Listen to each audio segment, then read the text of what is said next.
ఆలయం నమామి భగవత్పాదశంకరం లోకశంకరం.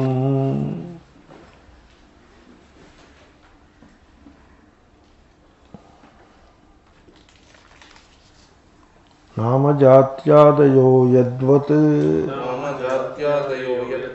సంవిదస్తే విశేషతః. అది మళ్ళీ అర్ధశ్లోకం. ఓకే, అంటే లేకపోతే అంతకు ముందు శ్లోకంతో కలపాల్సి ఉంటుంది. అభావములు భేదకములు కావు అని చెప్పారు. గౌ అంటే అగోత్వాభావము, అశ్వ అంటే అనశ్వాభావము, అనశ్వత్వాభావము.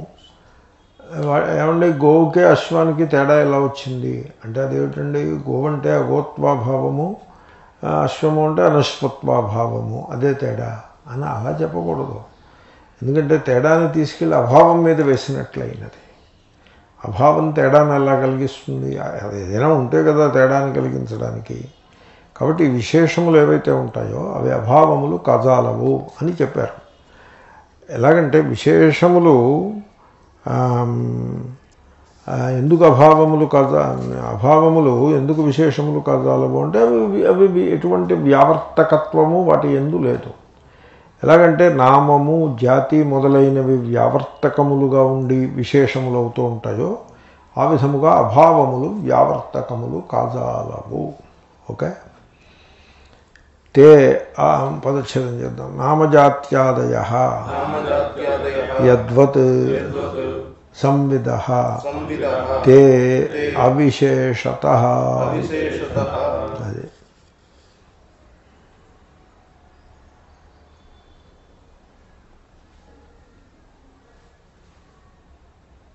ఓకే.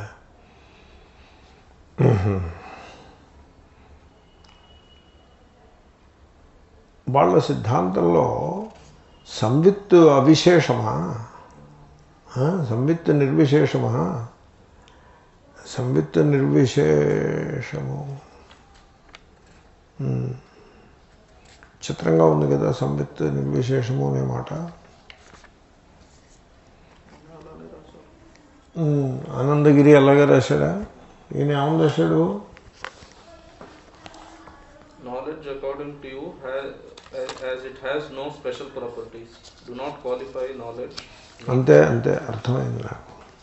వాళ్ళు ఏమన్నారంటే అనుభూతి అనేదానికి స్వత్వము క్షణికత్వము అనే ధర్మములు ఉన్నాయి కదా అని మొదలుపెట్టి అబ్బెబ్బెబ్బే దానికి అలాంటి ధర్మములు ఏమీ లేవు. స్వత్వము అంటే అస్వత్వ అభావమే, క్షణికత్వము అంటే అక్షణికత్వ అభావము, నాశిత్వము అంటే అనాశిత్వ అభావము అని ఈ విధంగా అభావములే తప్ప వాటికి విశేషములేమీ లేవు అని ఒరిజినల్ సిద్ధాంతం. అప్పుడు దాని మీద అబ్జెక్షన్ ఏమిటంటే విశేషములేమీ లేకపోతే గౌహు అనే సంవిత్తుకి గోజ్ఞానానికి అశ్వజ్ఞానానికి భేదం ఎలాగా? భేదం అనుభవంలో ఉంది కదా. యు కెనాట్ సే గోజ్ఞానము అశ్వజ్ఞానము ఒక్కటే అనడానికి వీల్లేదు. అనుభవంలో గోజ్ఞానము అశ్వజ్ఞానము వేరువేరుగా మనకి అనుభవానికి వస్తూనే ఉన్నది. కాబట్టి వీటికి భేదమును కలిగించే అంశమేది అంటే భేదం. ఇప్పుడు గో అంటే ఏమిటి, గౌహ అంటే ఏమిటి? గో అనే సంవిత్తు కంటే విజ్ఞానం కంటే గౌహ అనేది వేరే ఏమీ లేదు. అశ్వ విజ్ఞానము కంటే అశ్వం అనేది వేరే ఏమీ లేదు. కాబట్టి ఇప్పుడు గో విజ్ఞానానికి అశ్వ విజ్ఞానానికి భేదమును కలిగించేవేవి అంటే విజ్ఞానమునకు ఏవో కొన్ని ధర్మములు ఉండాలి కదా. అంటే అసలు విజ్ఞానమునకు ఏ ధర్మములు లేవు. ఆఖరికి సత్వము అనే ధర్మము కూడా దానికి లేదు. సత్వం అనే ధర్మం ఉన్నది, మీకు గుర్తుందని అనుకుంటున్నాను ఈ చర్చ అంతా కూడాను. సత్వము అనే ధర్మము దానికి ఆ విజ్ఞానమునకు అనుభూతి లేక విజ్ఞానము లేక సంవిత్ దానికి సత్వము అనే ధర్మము గలదు అంటే నో, సత్వం అనే ధర్మము కూడా లేదు. అసత్వము యొక్క అభావం అనే తప్ప సత్వం అనే ధర్మము కూడా లేదు. క్షణికత్వం అనే ధర్మము కూడా లేదు. నాశిత్వం అనే ధర్మము కూడా లేదు. ఏ ధర్మము లేదు. మరి అటువంటిప్పుడు గోసంవిత్తికి అశ్వసంవిత్తికి విశేషమేమున్నది? తేడా ఏమున్నది? ఏమీ లేదు. అప్పుడు అభావములే భేదకములు అవ్వాల్సి ఉంటుంది. అభావములు భేదకములు ఎలా అవుతాయి? భేదకములు కావు. తర్వాత సంవిత్తుకి ఏ విశేషములు లేవు కనుక గోసంవిత్తు నుండి అశ్వసంవిత్తుని విడదీసి చూపించేది ఏమిటి? గో అనే నామము విడతీస్తుందా? విడదీయదు. ఎందుకంటే నామము గోసంవిత్తును అశ్వసంవిత్తు నుంచి విడదీసి చూపించాలంటే నామము సంవిత్తు యొక్క ధర్మం అవ్వాలి. కానీ సంవిత్తు యొక్క ధర్మము కాదు కదా, వీడి దృష్టిలో అసలు ఏది సంవిత్తు యొక్క ధర్మము కాదు. కాబట్టి నామము విడదీసి చూపించలేదు, జాతి విడదీసి చూపించలేదు, ఆదిశబ్దం చేత రూపాదులు విడదీసి చూపించలేవు. నువ్వు ఇంకెంతసేపటికి అభావమే భేదమును కలిగిస్తుంది అని చెప్తూ ఉంటావు. అభావము ఏ విధంగా భేదాన్ని కల్పిస్తుంది? కాబట్టి అశ్వ గో ఇత్యాది వ్యవహారమే నీ సిద్ధాంతములో సిద్ధించదు అని. That is the essence of that discussion. Okay.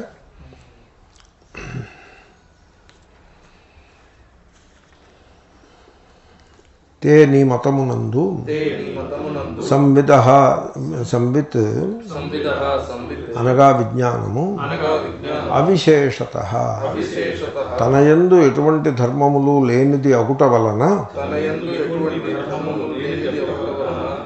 నామజాత్యాదయః పేరు జాతి మొదలైనవి యద్వత్ ఏ విధముగా వెనక్కి వెళ్ళిపోండి. భేదకాహన భేదమును కలిగించలేవో అదే విధముగా అభావాః భేదకాః నా అభావములు భేదమును కలిగించలేవు. అది కాబట్టి గోసంవిత్తుకి అశ్వసంవిత్తుకి భేదం అనుభవానికి వస్తుంది.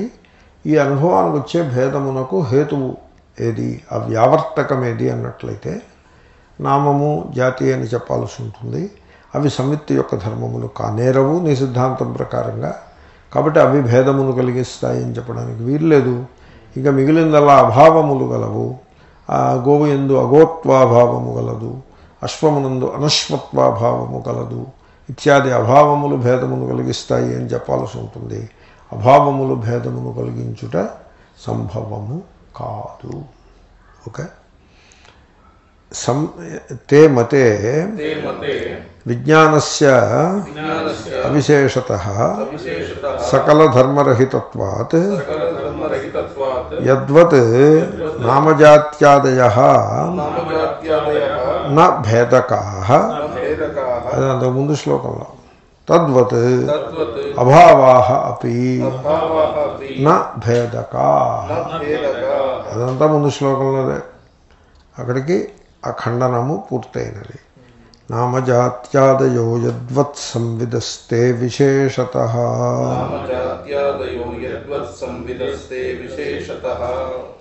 ఇక నీ సిద్ధాంతంలో అంటే ఏ ధర్మములు లేని సంవిత్తు మాత్రమే సత్యము, అది కూడా క్షణికము, వినాశి అనే ఈ సిద్ధాంతమునందు ప్రత్యక్ష అనుమానాది లోక వ్యవహారం ఏది కూడా సిద్ధించదు అని చెప్తున్నారు. ప్రత్యక్షమనుమానం వా వ్యవహారే యదిచ్ఛసి క్రియాకారక భేదైస్తత్ అభ్యుపేయం ధ్రువం భవేత్. అంటే వ్యవహారం అంటే ఈ వ్యవహార శబ్దాన్ని వేదాంతులు అప్పుడప్పుడు రాంగ్ సెన్స్లో ఉపయోగిస్తూ ఉంటారు. అలాగే ఉపయోగించకూడదు.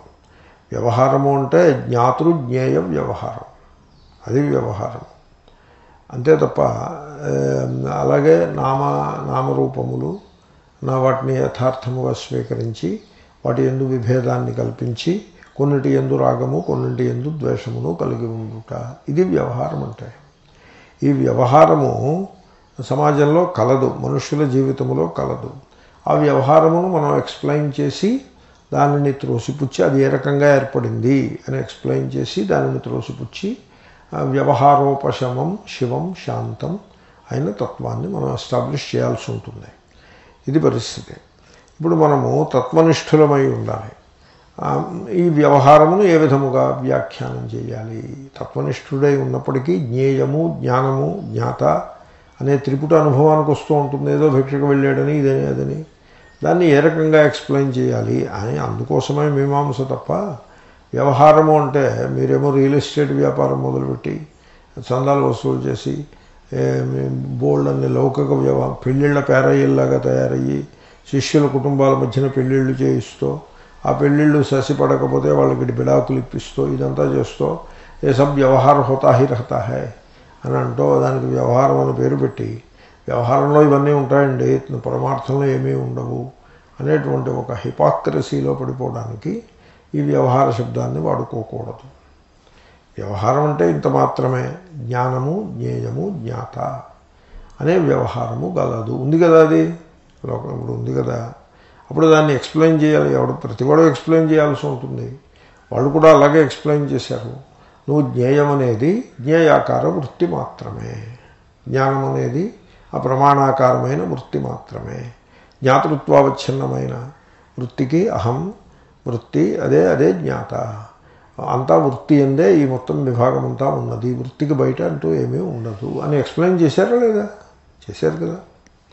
వేదాంతులు కూడా ఈ జగత్తు మిథ్య, కేవలము కళ్ళు ఉండడం వల్ల ఇంద్రియములు మనస్సు కలిపి నీకు అటువంటి ఒక రూప నానాత్వాన్ని నీ ముందు ప్రవేశపెట్టి ప్రదర్శిస్తున్నాయి తప్ప ఇది ఒక మ్యాజిక్ షో తప్ప యథార్థము కాదు అని వాళ్ళు ఎక్స్ప్లెయిన్ చేశారు.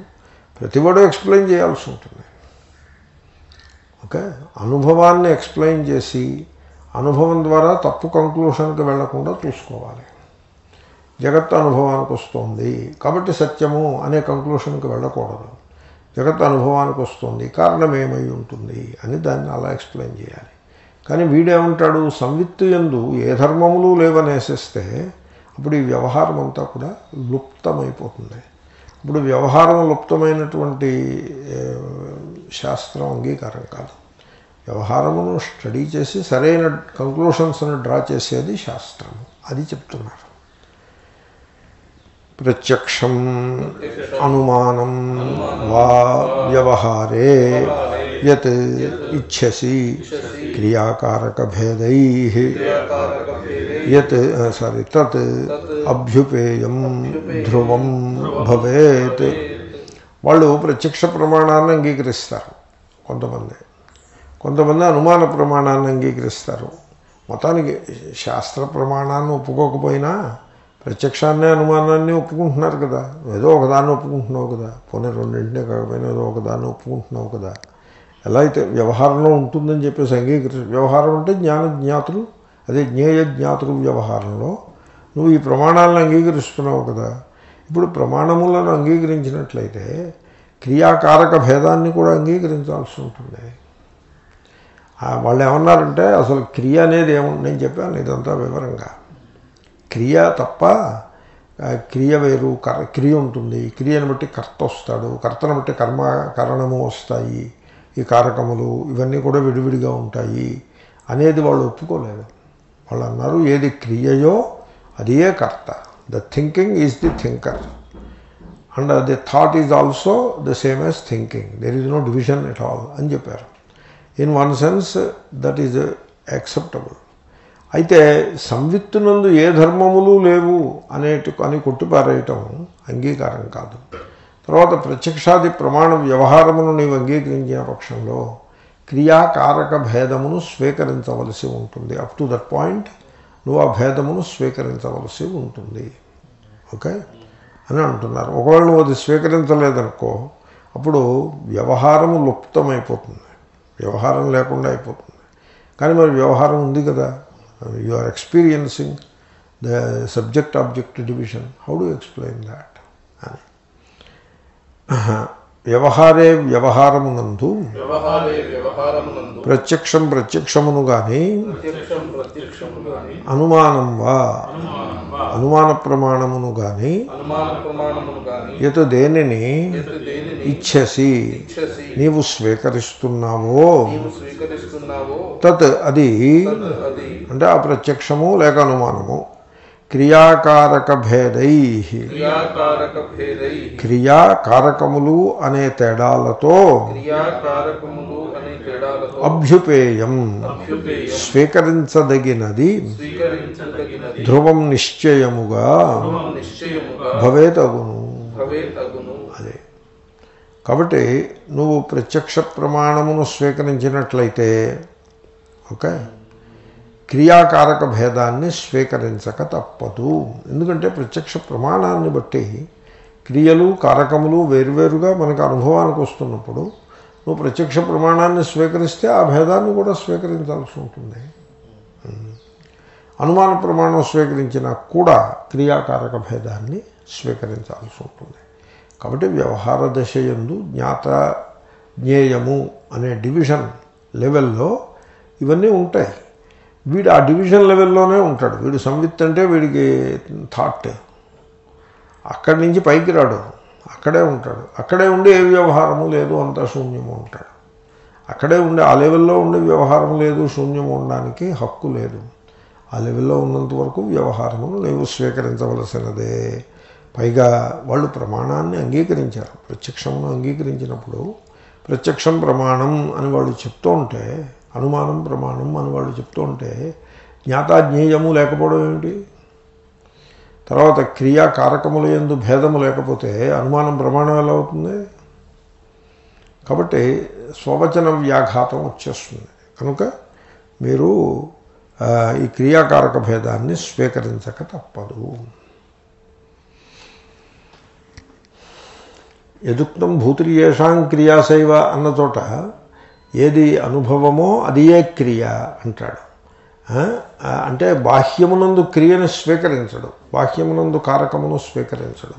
అంతఃకరణము అనే స్థాయిలో నిలబడినప్పుడు బాహ్యమునందు దేన్నో ఒకదాన్ని స్వీకరించాలి.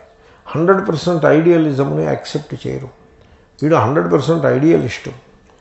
అంచేతను భూతిర్యేషాం క్రియాశైవ అంటే దట్ ఈస్ ది ఐడియలిజం. ఈ ఐడియలిజం యాక్సెప్టబుల్ కాదు. ఎందుకంటే ప్రమాణాన్ని నువ్వు స్వీకరించినావు కనుక. ప్రమాణంలో కొంత రియలిజం కూడా ఉంటుంది, అంటే బాహ్యార్థం కూడా ఉంటుంది. ప్రమాణము ఉన్నది అని నువ్వు అంగీకరిస్తే బాహ్యము ఆంతరము కలిసి ప్రమాణంలో పార్టిసిపేట్ చేస్తాయి. బాహ్యం ఏమీ లేదు, ఆంతరము మాత్రమే గలదు, అది ఏ సంవిత్, దాని యందు ఏ ధర్మములు లేవు, క్రియ ఒకటే, క్రియాకారకము ఒక్కటియే, కానీ ప్రత్యక్షం మాత్రం ప్రమాణము అనే ఆర్గ్యుమెంటు నిలబడదు. Is it going all right? వ్యవహారే వ్యవహారమునందు ప్రత్యక్షం ప్రత్యక్షమును కానీ, అంటే వా కనపడేప్పటికీ ప్రత్యక్షం ప్రత్యక్షమును అని చెప్పి ఊరుకోకూడదు. వా కనపడుతోంది కదా కాబట్టి కానీ అని చెప్పాలి.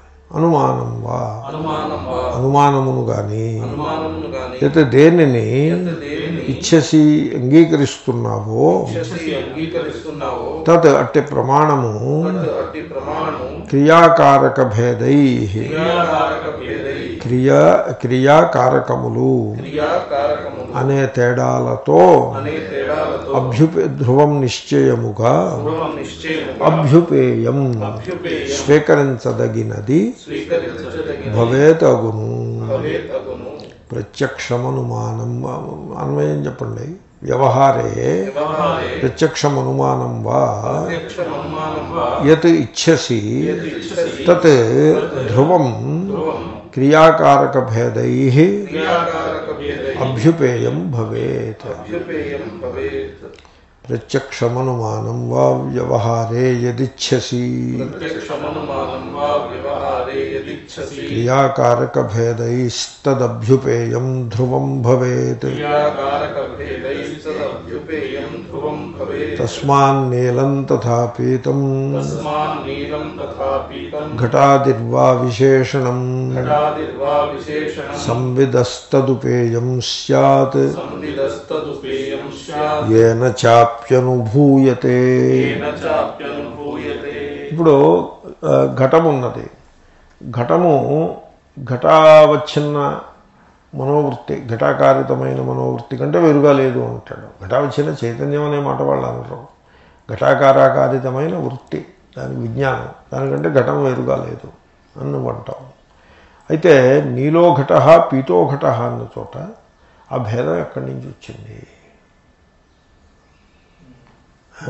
సంవిత్తు కంటే భిన్నము ఏదీ లేదన్నప్పుడు నీలో ఘట పీతో ఘట అనే భేదం ఎక్కడి నుంచి వచ్చింది?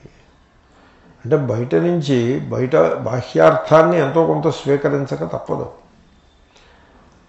ఘటము అంతా 100% లోపలే ఉంది అన్నట్లయితే హౌ నీలో ఘట పీతో ఘట అనే భేదం ఎక్కడి నుంచి వస్తుంది? వెరాజ్ బాహ్యమునందు కొంత కంట్రిబ్యూషన్ నువ్వు అంగీకరించినట్లయితే ఘటం అనేది లోపలే ఉన్నది, కానీ ఆ లోపల ఉన్న ఘటమునకు స్టిమ్యులస్గా చేసి దాన్ని విజ్ఞానంలోకి తీసుకొచ్చేటువంటి ఒకానొక అంశము, like colour or light thrown by it or the sound made by the vibrations, అలాంటి ఒకానొక ఐటమ్ని నువ్వు బయట యాక్సెప్ట్ చేసినట్లయితే that will account for the division, the difference. నీలో ఘట పీతో ఘట. బయట ఘటం లేదండి, ఘటం విజ్ఞానంలోనే ఉంది. బయట కేవలం ఇంత మాత్రమే ఎక్స్టర్నల్ స్టిమ్యులస్ ఒకటి ఉంటుంది. లైట్ పడి ఆ లైట్ రిఫ్లెక్ట్ అయ్యి రెటీనా మీద పడి ఆ ఘట సంస్కారాన్ని పైకి లాక్కొచ్చి అది ఆ విధంగా మీకు ఘటం అనేది కేవలము విజ్ఞానం మాత్రమే అని చెప్పచ్చు. అంటే ఐడియలిజమే అయినది, స్టిల్ ఐడియలిజం, మోస్ట్లీ ఐడియలిజమే. ఇటు వచ్చి ఎక్స్టర్నల్ స్టిమ్యులస్ నువ్వు యాక్సెప్ట్ చేసి తీరాల్సి ఉంటుంది. ఐడియలిస్టులు అది కూడా యాక్సెప్ట్ చేయరు. ఐడియలిస్టులు అసలు దేన్ని యాక్సెప్ట్ చేయరు, బయట ఏమీ లేదంటారు. వేదాంతులు ఒప్పుకోరు. వేదాంతులు సర్వం కల్విదం బ్రహ్మ అంటారు వీళ్ళు, అంతే తప్ప బయట శూన్యాన్ని అంగీకరించరు. కాబట్టి అంతా లోపలే ఉందంటే ఇంక లోపలనే మాటకు కూడా అర్థం లేకుండా పోతుంది. కాబట్టి నీలపీత ఘటానుభవములు ఏవైతే గలవో they demand an external stimulus and hence నీలో ఘట పీతో ఘట అనే విజ్ఞానమునకు భేదమును కలిగించే అంశము బయట ఉండాల్సి ఉంటుంది తప్ప అలాంటిది అసలే లేదు అని ఎలాగ చెప్తావు నువ్వు అని అడుగుతున్నారు. ఓకే, అయితే దీన్ని ఇప్పుడు అన్వయం చేయడం మిగిలి ఉన్నది. ఓకే, తస్మాత్ నీలం తథా పీతం ఘటాది వా విశేషణం సంవిదః తత్ ఉపేయం స్యాత్యేన చ అపి అనుభూయతే.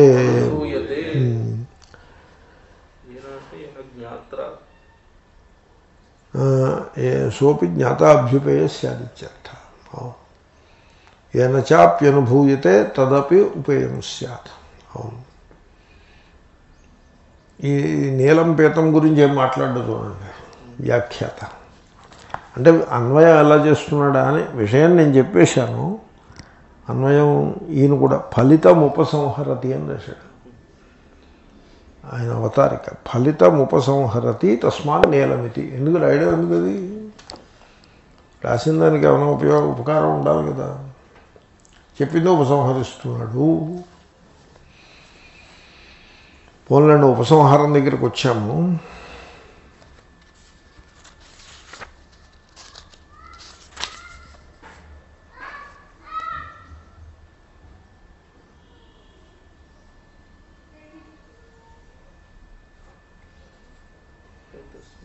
Entities qualifying knowledge, jars, blue, yellow, etc. and also the knower by which they must be accepted. Ante. Samvidah visheshanam tatha yena chapya anubhuyate adi abhyupeyam. Abhyupeyam. ikkadatoti ఐడియలిజంని రెఫ్యూటేషన్, విజ్ఞానవాద రెఫ్యూటేషన్ పూర్తవుతుంది అని అంటున్నారు. ఓకే, తస్మాత్ అందువలన నీలం నల్లనిది, తథా అదే ప్రకారముగా పీతం పచ్చనిది, ఘటాది ఘటము మొదలైనది, విశేషణము ఏది గలదో ఎత్తు పెట్టుకోవాలి. తత్తు ఉందిగా, తత్తు ఉంటే ఎత్తు పెట్టుకోవాలి. ఏది గలదో తత్ అది సంవిద విజ్ఞానమునకు ఉపేయం స్యాత్. ఉపేయం అంటే అభ్యుపేయం అని అభిప్రాయం. ఉపాయము ఉపేయము కాదు, అభ్యుపేయం అని. అంతా సూత్రరూపంగా ఉంటాయి శ్లోకాలు. అభి పెడితే అది ఫిట్ అవ్వదు శ్లోకంలో. అభి డ్రాప్ చేసి ఉపేయం అంటారు. స్వీకరించబడవలెను. అది ఘటం కానీ పటం కానీ అది సంవిత్తం నువ్వు అంతవరకు బాగానే ఉంది. కానీ ఆ ఘటానికి నీలం పీతం వా ఇటువంటి విశేషణాలు ఏవైనా ఉన్నట్లయితే ఆ విశేషణములను సంవిత్తు గ్రహిస్తోంది.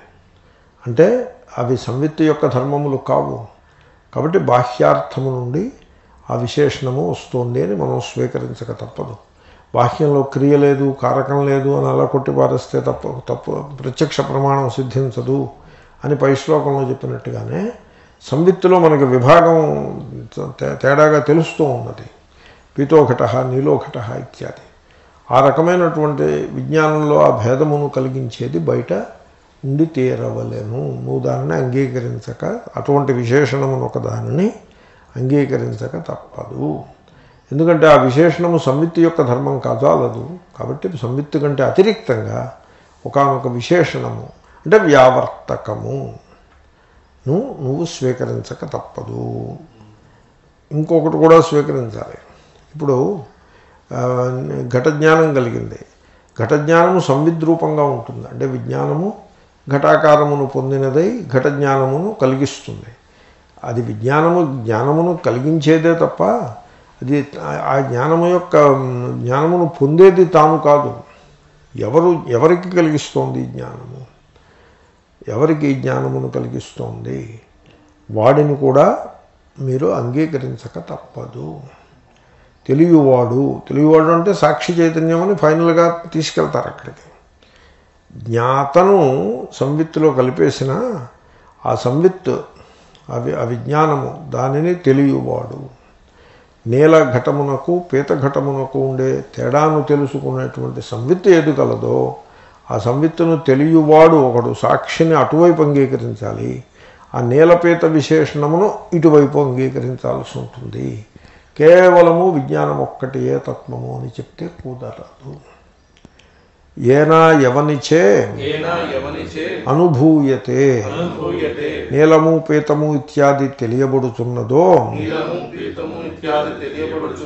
సహా అట్టి సాక్షి కూడా, అంటే ఏనా వచ్చింది కాబట్టి సహా పెట్టాను. సహా అపి అట్టి జ్ఞాత కూడా అభ్యుపేయ, అభ్యుపేయమును మార్చుకోవాలి, స్వీకరించవలెను. అదే కాబట్టి జ్ఞాతను కూడా స్వీకరించాల్సి ఉంటుంది. అంటే వీళ్ళు ఏమంటారంటే జ్ఞానం ఒక్కటి పట్టు కూర్చుంటారు. జ్ఞానమే సత్యము అంటాడు. ఇటు జ్ఞాత ఉండదు, అటు జ్ఞేయము ఉండదు. జ్ఞానం ఒక్కటే సత్యమైతే నీలపీతాది వ్యవహారం లుప్తమవుతుంది. కాబట్టి జ్ఞేయమును స్వీకరించాలి. ఈ జ్ఞానము అది తెలుసుకునే సాధనం. అది ఒక ఉపకరణము. ఉపకరణం అనేది అనుభవిత అనేవాడు ఒకడు వేరే ఉండి తీరాలి. కాబట్టి జ్ఞాతని కూడా మీరు అంగీకరించాలి అని ఈ చర్చ అంతా చూస్తే ఇదేదో ద్వైతం చెప్తున్నట్టుగా అనిపిస్తుంది. ద్వైతం ఏం చెప్పట్లేదు, ఐడియలిజంని ఖండించారు. అంచేతనే మిమ్మల్ని ఆర్టికల్ చదవమని చెప్పాను నేను, రామతీర్థ ఆర్టికల్. దాంట్లో ఐడియలిజంని ఆయన ప్రతిపాదిస్తారు, రియలిజంని ప్రతిపాదిస్తారు. అవి వెస్ట్రన్ ఫిలాసఫీలో ఉన్నాయి. సరే, బౌద్ధులు ఎలాగో ఉండనే ఉన్నారు ఇక్కడ ఐడియలిస్ట్స్. ప్రతిపాదించి వేదాంతము ఈ రెండింటిలో ఏ ఒక్కదానిని స్వీకరించదు. దాంట్లో ఉండే గుడ్ పాయింట్స్ తీసుకోవడమే తప్ప వేదాంతము ట్రాన్సెండ్స్ బోత్ దీస్ ఫిలాసఫీస్ అని చాలా చక్కగా సహేతుకంగా ఆయన నిరూపిస్తాడు. అది కాబట్టి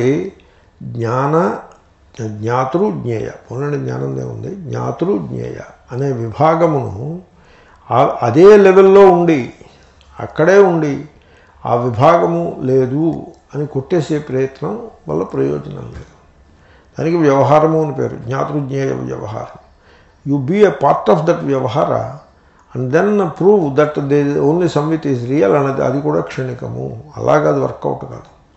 నువ్వు దాన్ని ట్రాన్సెండ్ చేసి ఆ సబ్జెక్ట్ ఆబ్జెక్ట్ డివిజన్ ట్రాన్సెండ్ చేసి from that transcendental position both subject and object are appearances and hence unreal అని నిరూపించడానికి మాత్రం అభ్యంతరం ఉండదు. అలాగే రూపాది శ్లోకం అందాము. తస్మాన్నీలం తథా పీతం ఘటాదిర్వా విశేషణం. నాకెందుకునే అనిపిస్తోందంటే ఘటాదిర్వా కాదు ఘటాదేర్వా విశేషణమేమో అని అనిపిస్తోంది. నాకు అలాగే అనిపించింది శ్లోకం. మరి వీళ్ళందరూ ఘటాదిరువానే రాసి పెట్టినట్టు ఉన్నారు.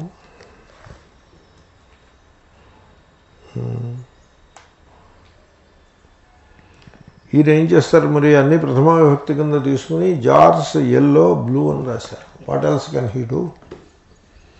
అలా కూడా చెప్పచ్చు. ఘటము పటము అనే భేదాన్ని నువ్వు నిరూపించు, నీలము పీతము అనే భేదాన్ని నిరూపించు.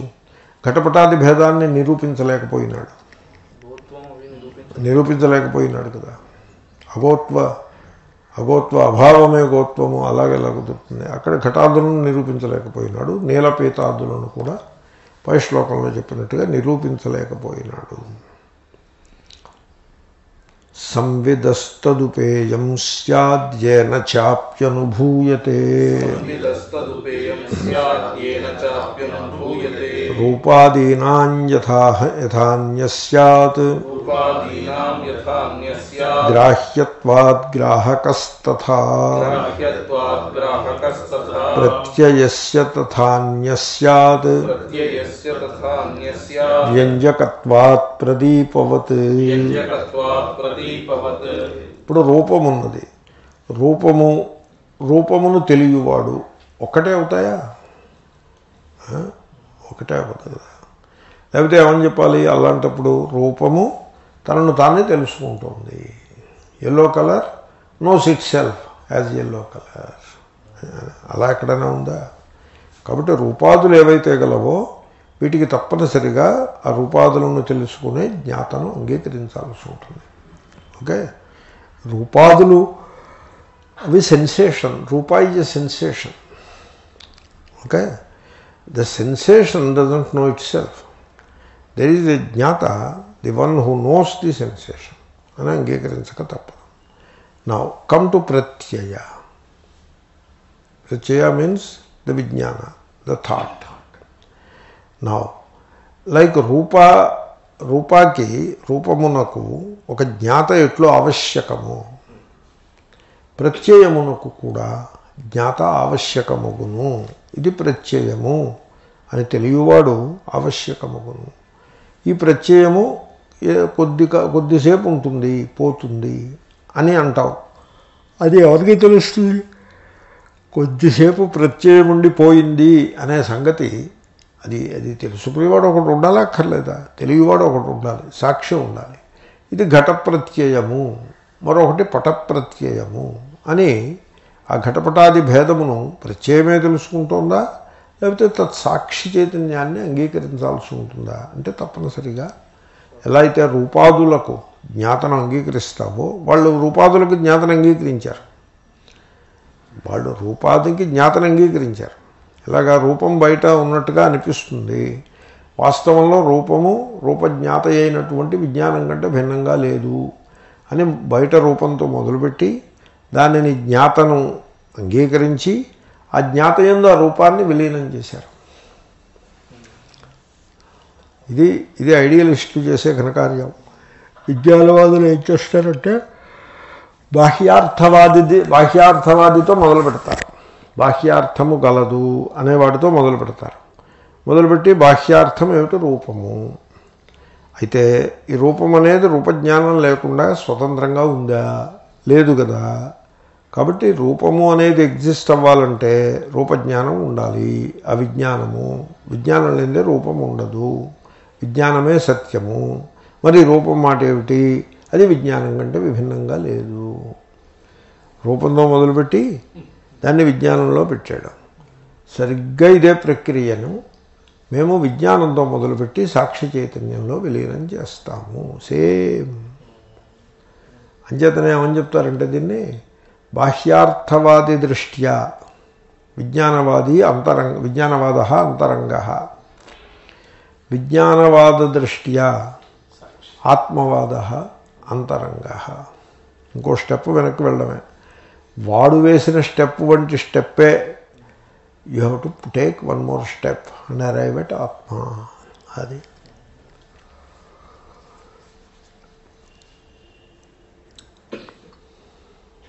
ఎందుకంటే వాళ్ళు వేసిన స్టెప్ ఏమిటి?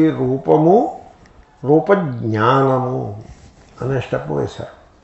రూపజ్ఞానము దానికి జ్ఞాత అనే పేరు పెట్టారు. రూపజ్ఞానమే జ్ఞాతయగుచున్నది, విజ్ఞానమే విజ్ఞాత.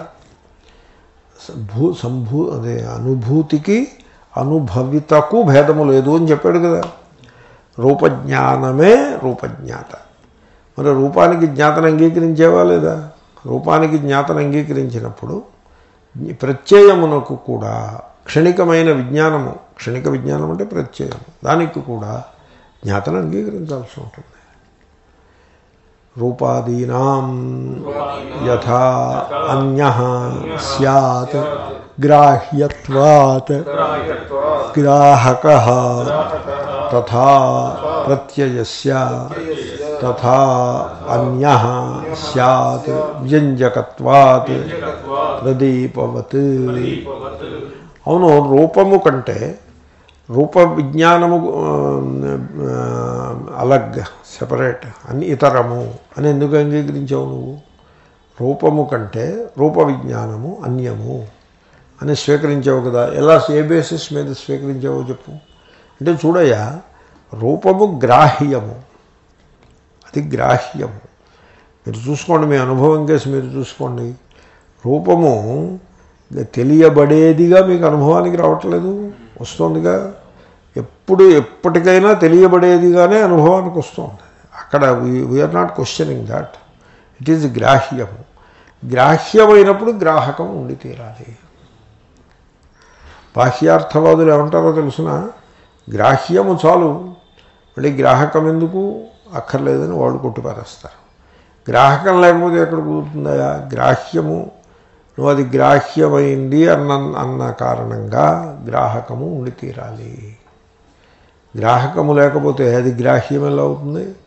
తెలియబడుతోందా లేదా? తెలియబడుతోంది, మరి తెలుసుకునేవాడు ఉండి తీరాలి.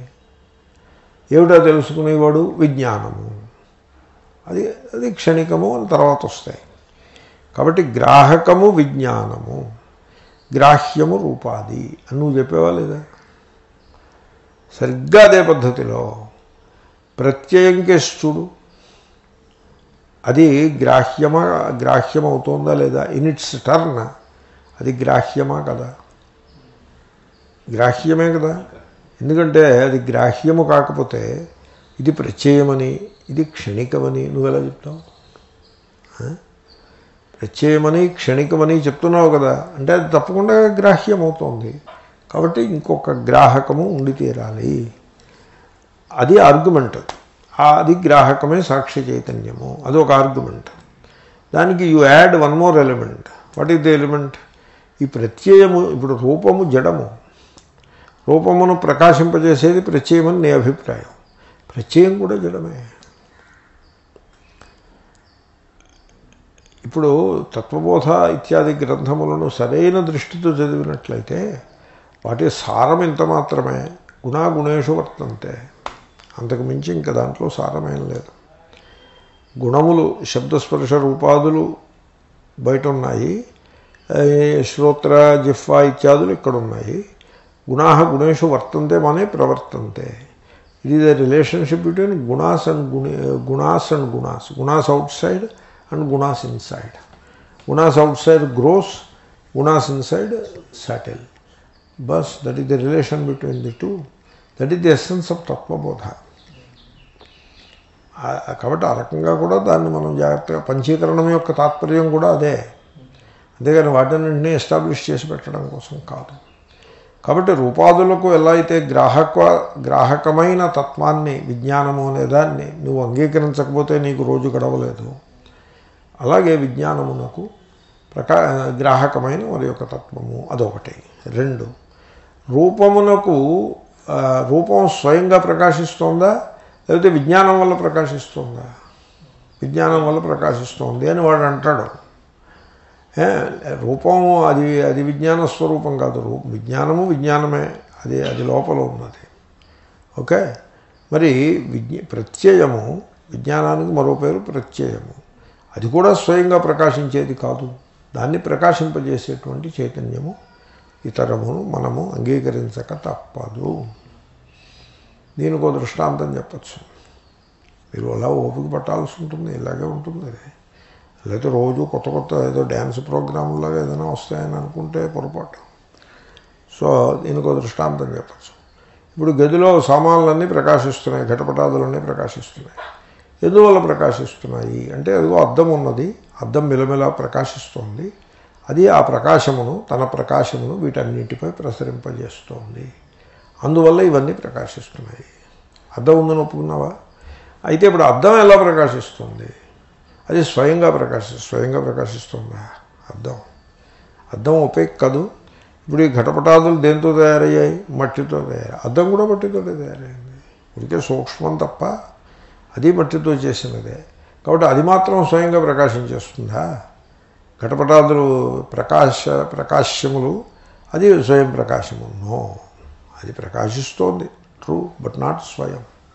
దానిని ప్రకాశింపజేసి సూర్యకాంతిని నీవు అంగీకరించాల్సి ఉంటుంది. అలాగే రూపాదీనాం యథా అన్యః స్యాత్ గ్రాహ్యత్వాత్ గ్రాహకః తథా ప్రత్యయస్య తథా అన్యః స్యాత్ వ్యంజకత్వాత్ ప్రదీపవత్. యథా ఏ ప్రకారముగానైతే రూపాదీనాం రూపము శబ్దము మొదలైనవి గ్రాహ్యత్వాత్ తెలియబడుచున్నవి అగుట వలన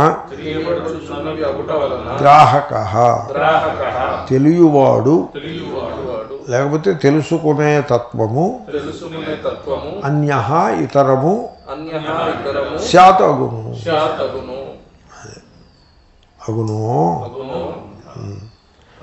తథాదే ప్రకారముగా ఇంకో తథా ఉంది, దాన్ని ఏదో సర్దుబాటు చేద్దాం. ఓకే. ప్రత్యయస్య తథా ప్రత్యయమునకు కూడా అన్యః మరియొక గ్రాహకః తెలుసుకునేది స్యాతు ఉండును. ఎందువల్ల ఉంటుంది? రూపాదులకి గ్రాహకుడు ఎందువల్ల ఉన్నాడు? గ్రాహ్యత్వాత్, అవునా అని హేతువు చెప్పాడు కదా. ఇక్కడ కూడా ప్రత్యయానికి గ్రాహకుడు అన్యుడు ఎందుకున్నాడు? వ్యంజకత్వాత్. అదే ప్రదీపవత్ దీపము వలె వ్యంజకత్వాత్ అభివ్యక్తము చేయుచుండుట వలన. అది ఇప్పుడు ప్రత్యయం ఉందండి, ప్రత్యయము తెలియబడుతోందా లేదా? తెలియబడుతోంది. అప్పుడు ప్రత్యయమును తెలియనట్లు చేసేటువంటి గ్రాహకమును నీవు స్వీకరించక తప్పదు. ప్రత్యయము తెలియబడుతోంది కదా. ఇప్పుడు దీని మీద శంకర్లో చోట ఓ వాదన పెట్టారు. అది నాకు ఫుల్ డీటెయిల్ గుర్తులేదు, ఊరికే స్థూలంగా. ఇప్పుడు విజ్ఞానవాది ఉన్నాడు, విజ్ఞానమే తత్వము, క్షణిక విజ్ఞానం అదే తత్వము అని వాదిస్తున్నాడు, అని తన సిద్ధాంతాన్ని ప్రతిపాదిస్తున్నాడు. అద్వైతిని కాదని అప్పట్లో వాళ్ళే ఉండేవారు. అద్వైతము క్షణిక విజ్ఞానం ఉండేది. అప్పట్లో ఈ నామాలు అడ్డబొట్లు నిలువుబొట్లు ఇవే ఉండేవి కావండి. అవి ఉండేవంటే ఈ దీంట్లో ఈ రంగంలో ఉండేవి కావు. ఈ రకమైన ఈ శాస్త్రగోచరముగా ఉండేవి కావు. శాస్త్రం బయటే ఉండేవి వితింది శాస్త్రం ఉండేవి కావు. శాస్త్రంలోకి వీటన్నిటినీ చొప్పించుట అనేటువంటి ఒక సిన్ అది 11-12వ శతాబ్దాల్లో మొదలైంది. ఆఖరికి ఎలా తయారైందంటే ఇప్పుడు మీరు గ్రాహ్యము గ్రాహకము అని మాట్లాడారనుకోండి, ఇప్పుడు వెంకటేశ్వర స్వామి లేకపోతే బీబీ నాంచారిని తీసుకొచ్చి దాంట్లో పెట్టమంటే ఎక్కడ పెడతారు?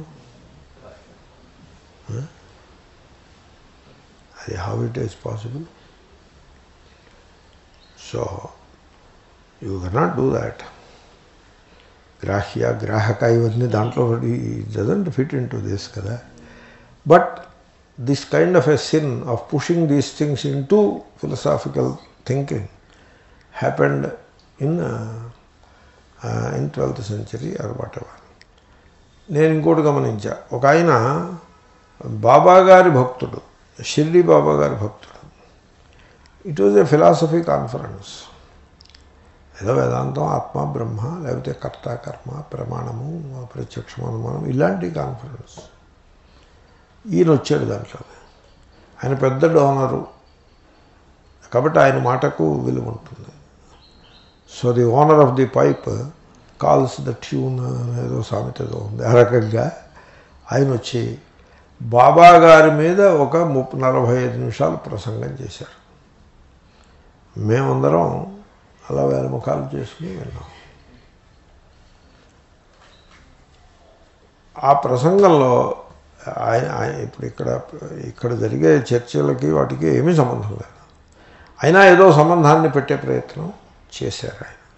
ఆ ప్రయత్నం చాలా పేలవముగా ఉన్నది. షిర్డీ బాబా గారికి ఏం ప్రయత్నం చేస్తారు మీరు? ఆయన ఉన్నప్పుడు ఆయన చేసిన బోధలు ఏమైనా ఉన్నాయేమో నాకు తెలియదు, కానీ వీళ్ళు చెప్పే మాటల్లో వేదాంతం, ఫిలాసఫీ ఏముంటుంది? ఏముండదు కదా. సో ఆయన ఏదో ప్రయత్నం చేశారు. చేసి ఆయన కూర్చున్నారు, అందరూ తప్పట్లు కొట్టారు. నేను సరే అంతా సర్దుబాటు అయిపోయిందని నేను అనుకున్నాను, కానీ కొంతమంది అబ్జెక్షన్ రేజ్ చేశారు. ఈ ఫిలాసఫర్స్లో యంగ్ పీపుల్ ఆర్ దేర్. వాళ్ళు విన్నారు. వాళ్ళు సాయంకాలం సత్సంగం టైంలో how you can introduce this into this vision, where is the compatibility అని క్వశ్చన్ చేశారు. There was no answer for that. I was happy that at least 1 or 2 young people ముందుకు వచ్చి ఒక ప్రశ్న ఒకటి లేవనైతే పారేశారు. అందుకు సంతోషం. మంచిది. ఈ 2 తథాలని మనం అడ్జస్ట్ చేయగలిగితే ఇంకా అందంగా ఉంటుంది. 2 తథాలకు 2 ప్రయోజనాలు చూపించారు.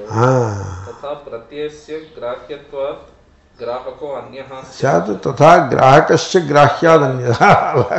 ఓకే. వ్యంజకత్వాత్ ప్రదీపవదితి శ్లోకయోజన. అది ఓన్లండి. పాపం ఆయన ఏదో ప్రయత్నం చేశారు, మెచ్చుకోవాలి. అంతేగాని తప్పించి గ్లాస్ ఓవర్ చేసి వెళ్ళిపోకుండా, చాలామంది అలా చేస్తారు, గ్లాస్ ఓవర్ చేసేస్తారు. మీరు అంత పట్టించుకోకపోతే తథా కనపడదు. అదే తథా ఏమో ఇది అన్నట్టుగా వినపడుతుంది. యథా ఏ ప్రకారముగానైతే రూపాదీనాం, రూపము శబ్దము మొదలైనవి గ్రాహ్యత్వాత్, తెలియబడేవి అగుట వలన అన్యః ఇతరమైన గ్రాహకః తెలియవాడు స్యాత్ ఉండునో. తథా అదే ప్రకారముగా ప్రత్యయస్య, ప్రత్యయమునకు గ్రాహకః తెలియవాడు, అది మళ్ళీ తెచ్చుకోవాలి. అన్యః ఇతరుడు స్యాతు ఉండును. గ్రాహకస్య గ్రాహకమునకు, తథాదే గ్రాహకునకు, తథాదే ప్రకారముగా అన్యః ఇతరమైన ప్రత్యయః స్యాత్, ప్రత్యయము ఉండును. అంటే విభక్తుల్ని మార్చి ప్రత్యయస్య అని ప్రత్యయః గాను, గ్రాహకస్య గ్రాహకః అని గ్రాహకస్య గాను మార్చుకుని 2వ తథాని యోజన చేసుకోవాలి. ఇంకా ఫైనల్గా ఎందువలన ప్రదీపవత్ దీపము వలె వ్యంజకత్వాత్ అభివ్యక్తము చేయుచుండుట వలన. నేను ఇదే చెప్పాను. శూన్యవాదిని శంకర్లు అడుగుతారు, నువ్వు ఒక వాదమును నిలబెట్టుట కొరకు నువ్వు వాదిస్తున్నావు కదా, ఆ నిలబెట్టబడే శూన్యవాదము, ఆ నిలబెట్టే నువ్వు ఈ 2 తత్వములను నువ్వు అంగీకరిస్తావా అంగీకరించవా అని అడిగా. శూన్యవాదం అనే ఒక సిద్ధాంతము, దానిని నిలబెట్టే సిద్ధాంతి, ఈ రెండింటిని నీవు అంగీకరిస్తావా అంగీకరించవా అంటే నువ్వు అంగీకరించాల్సి ఉంటుంది. అయితే అంగీకరించాక సిద్ధాంతి అనేవాడు సిద్ధాంతము కంటే వేరుగా ఉండడు అని నీవు చెప్పవచ్చు. అప్పుడు ఒకటే అంగీకారం అవుతుంది. అంతే తప్ప సిద్ధాంతాన్ని శూన్యం అనేసి సిద్ధాంతిని శూన్యం అనేస్తే ఒక సిద్ధాంతాన్ని పట్టుకుని ఈ వాదములన్నీ చేస్తున్న సిద్ధాంతి యొక్క తత్వం ఎట్టిది అని మేము ప్రశ్నిస్తున్నాము అని చోట అంటారు. ఎక్కడో ఉంది ఈ రకమైన వాదం. భాష్యకారులదే, బ్రహ్మసూత్ర భాష్యాల్లో ఎక్కడో వస్తుంది. యథా రూపాదీనాం గ్రాహ్యత్వాత్ అన్యః గ్రాహకः స్యాత్ తథా ప్రత్యయస్య గ్రాహ్యత్వాత్ అన్యః గ్రాహకः స్యాత్ గ్రాహకస్య అన్యః తథా గ్రాహకస్య అన్యః ప్రత్యయः స్యాత్ ప్రదీపవత్ వ్యంజకత్వాత్. రూపాదీనాం యథాన్యః స్యాద్ గ్రాహ్యత్వాద్ గ్రాహకస్తథా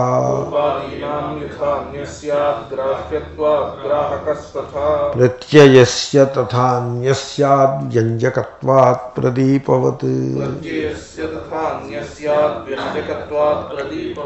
అధ్యక్షస్య దృశేః అక్కడికి ఆ చర్చ పూర్తయింది. ఇక్కడికి ఆపుదాం.